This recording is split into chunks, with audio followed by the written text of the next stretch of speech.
మొన్న మీ అందరు కూడా చూస్తా ఉన్నారు ఏ విధంగా ఈ రాష్ట్రంలో డ్రామా నడుస్తుందో. బీజేపీ వాళ్ళు కొట్టుకుంటారు, మాకు సంబంధం లేదు. బండి సంజయ్ గారు కావచ్చు, ఈటల రాజేందర్ గారు కావచ్చు, మీ ఇంటర్నల్ పార్టీ విషయం మాకు అవసరం లేదు. మీరు ఊరి మీ గంగల వడూరి మాకు సంబంధం లేదు. కానీ ఈటల రాజేందర్ గారు మీరు చాలా పెద్ద పెద్ద మాటలు మాట్లాడినరు. మీరు కేసీఆర్ గారిని విమర్శించే స్థాయి మీ స్థాయి కాదు. మీ స్థాయి ఏందో మొన్న 2023 ఎలక్షన్లలో హుజరాబాద్ ప్రజలు నీకు చూపించిర్రు. నీ స్థాయి ఏందో, నువ్వు ఏంటిదో అపర మేధావని నువ్వు ఫీల్ కావాల్సిన అవసరం లేదు. నీకంత సినిమా లేదు, నీకంత సినిమా లేదని చెప్తా ఉన్నాను. ఏం మాట్లాడుతావు? నేను ఈ కరీంనగర్ జిల్లాకి 2 సార్లు అధ్యక్షునైనా, 2 సార్ల మంత్రినైనా. ఎస్, నీకు రాజకీయ భిక్ష పెట్టింది ఎవరు? కేసీఆర్ కాదా అని నేను అడుగుతా ఉన్నాను. నిన్ను 2 సార్ల అధ్యక్షుడు చేసింది ఎవరు? కేసీఆర్ కాదా? నిన్ను 2 సార్ల మంత్రి చేసింది ఎవరు? కేసీఆర్ కాదా? ఇలా ఉమ్మడి కరీంనగర్ జిల్లాలో ప్రతి గ్రామంలో కాలు పెట్టినానో మరి ఆ కాలు పెట్టి అడుగు పెట్టి అవకాశం ఇచ్చింది కేసీఆర్ కాదా? అట్లాంటి దేవుని లాంటి కేసీఆర్ ని నువ్వు ఎట్లా మోసం చేస్తావు? నువ్వు దేవుని లాంటి కేసీఆర్ ని ఎట్లా విమర్శిస్తావు? ఎట్లా విమర్శించబుద్ధి అవుతుందయా? అన్నం పెట్టిన వాళ్ళకి సున్నం పెడుతున్న చరిత్ర నీది. ఇలా కేసీఆర్ గారిని నువ్వు విమర్శించే స్థాయి నీది కాదు. నీది నా స్థాయి కూడా నీది కాదు. చిత్తు కొడగొట్టడం మొన్న నిన్నే. ఇంకేం కావాలి నీకు? నువ్వు ఒక పెద్ద మోసగానివి అని చెప్పక తప్పదు. నువ్వు కేసీఆర్ గారిని మోసం చేసినావు. నువ్వు సంపాదించిన అక్రమ సొమ్ముని కేసీఆర్ గారు గుర్తించి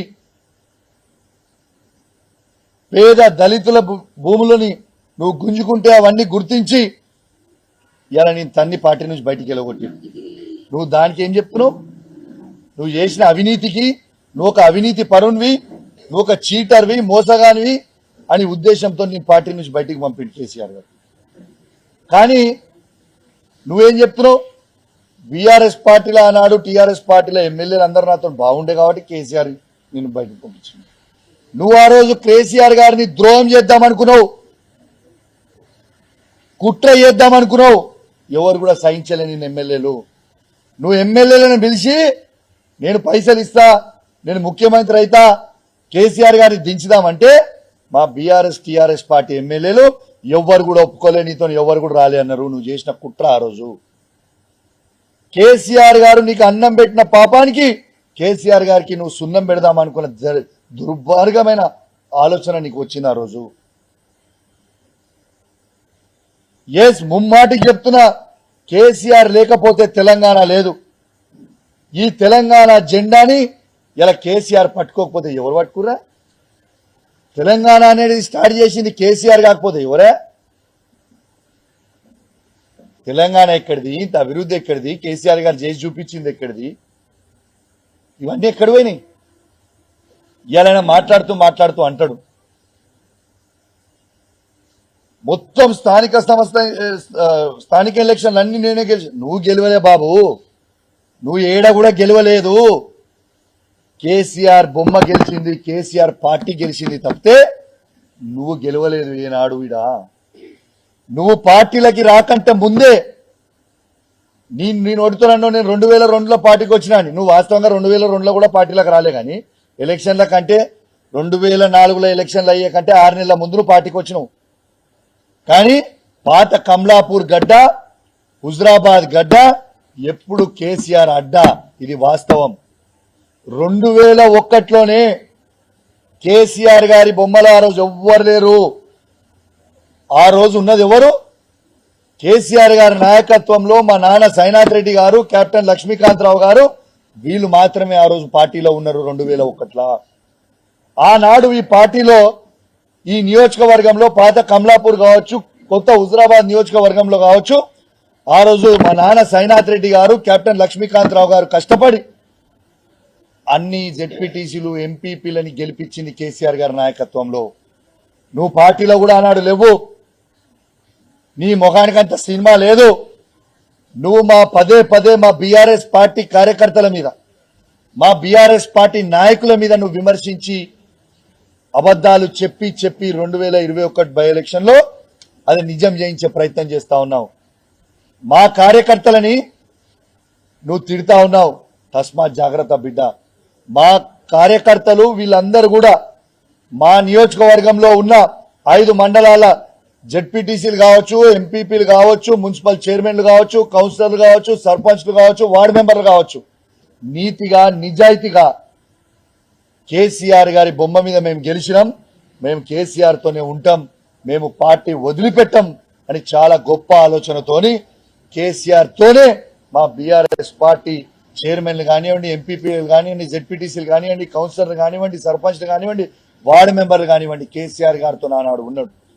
నీలాంటి మోసగాంతో లేరు వాళ్ళ మీద నువ్వు విషం కక్కే ప్రయత్నం చేస్తే తస్మాత్ జాగ్రత్త, ఊరుకునే ప్రయత్నం ఊరుకోమని చెప్పి ఈ సందర్భంగా తెలియజేస్తా ఉన్నాను. మా బీఆర్ఎస్ పార్టీ కార్యకర్తల జోలికి వస్తే నిన్ను హుజరాబాద్ నియోజకవర్గంలో ఊరికిచ్చే రోజు వస్తే తస్మాత్ జాగ్రత్త అని హెచ్చరిస్తా ఉన్నాం. నువ్వు ఎంత పెద్ద మోసగాను అంటే, నువ్వు కేసీఆర్ గారిని మోసం చేసినావు, హుజరాబాద్ ప్రజల్ని మోసం చేసినావు. ఇలా నువ్వు ఎంత పెద్ద మోసగాను అంటే, కేసీఆర్ ని ఏ విధంగా అయితే మోసం చేసినావో నీతో నీ వచ్చి టీఆర్ఎస్ ఇష్పెట్టి, టీఆర్ఎస్ బీఆర్ఎస్ నిష్పెట్టి, టీఆర్ఎస్ 20 ఏళ్లు జెండా మోసిన కార్యకర్తలు టీఆర్ఎస్ ని ఇష్పెట్టి నువ్వు మబ్బెపెట్టి పైసలు ఇస్తామని ఆశ పెట్టి వాళ్ళని తీసుకొని పోయినవే, ఇలా వాళ్ళని కూడా మోసం చేసినావు కదా నువ్వు. 20 ఏళ్ల చరిత్ర వాళ్ళు ఉద్యమం చేసిర్రు, టీఆర్ఎస్ పార్టీ జెండా మోసిన వాళ్ళని మోసం చేసి తీసుకుపోయి నీ 2021 ఎలక్షన్ తర్వాత కనీసం ఒక్కరినన్నా నువ్వు పట్టించుకున్నావా వాళ్ళని? ఒక్కరినన్నా పట్టించుకున్నావా వాళ్ళని? కేసీఆర్ ని మోసం చేస్తావు, హుజరాబాద్ ప్రజల్ని మోసం చేస్తావు, నిన్ను నమ్ముకున్న కార్యకర్తలను మోసం చేస్తావు. ఏంటిదో హుజరాబాద్ లో ఇది చేసినావు. అరే హుజరాబాద్ ఇలా నీకు రాజకీయ భిక్ష పెట్టింది హుజరాబాద్ ప్రజలు. పాత కమలాపూర్ నియోజకవర్గం, హుజరాబాద్ నియోజకవర్గం పెట్టింది రాజకీయ భిక్ష.